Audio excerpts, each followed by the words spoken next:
don't know how you feel about homosexuality in the black community, but I do know that us denying it and us forcing it down is not only hurting the homosexual males in the black community, it's also hurting the heterosexual women in the black community. Sometimes it feels like I'm flying. It's pressure, I'm bound to turn diamond. I feel late with my assignment, but turn me up, I'm tired of this hiding. Straight men who are straight, if you ask them, and they behave straight, whatever that means, who have secret sexual relationships with men.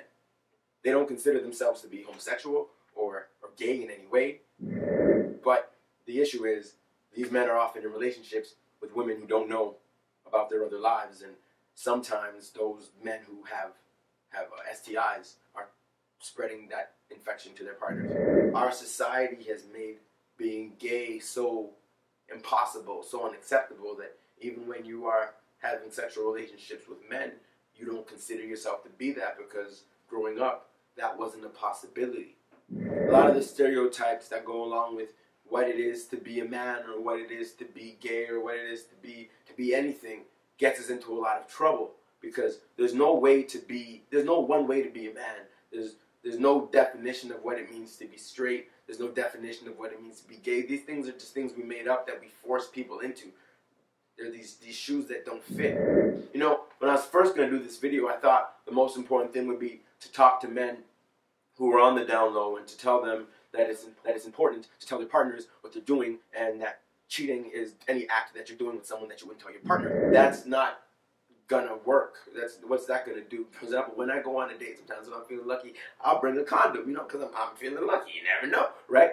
If you're not talking to yourself about what you're about to do because you can't accept it, then you're probably not going to think ahead or plan safely, because to plan safely would be to engage and to admit and to be a part of that identity. But I want to talk to everybody to say that we've created a world for black men and for young black boys growing up that's so restrictive that they have to create shadows and they have to deny their existence, and it's sad, and as a result it's not only hurting the boys who aren't able to live full lives because they have to live this double life, it's hurting our girls who are now partnering with men who have to live these double lives. So we're all connected. Everything is an ecosystem, you know. The shackles that we place on one group eventually affect the other. The way that our culture forces black men to be this hyper masculine version of black madness, forcing the black men to deny their feminine side, and the black communities and all of our attack on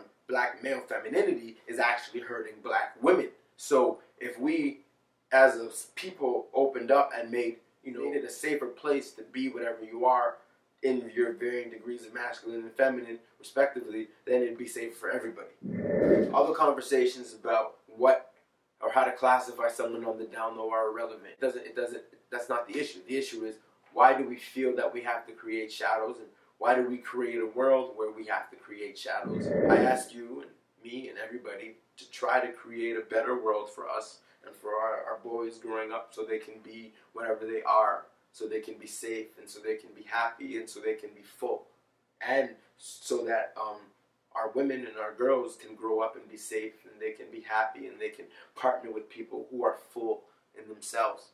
We have these really strict, rigid, archaic, and simple ideas of what a man and a woman and a person should be, and when anything doesn't fit into those strict guidelines, we ignore it, we try to deny it, we try to put it in a shadow, we try to silence it, and the silence is killing us. The blindness is killing us, and the blindness is forcing other people to be blind within themselves, and it's not working anymore, and it's just time that we open our eyes. Yeah, come so far now, I can't turn back. I look forward on my path, as the path is the rap, it's a rap, it's a rap, it's a rap.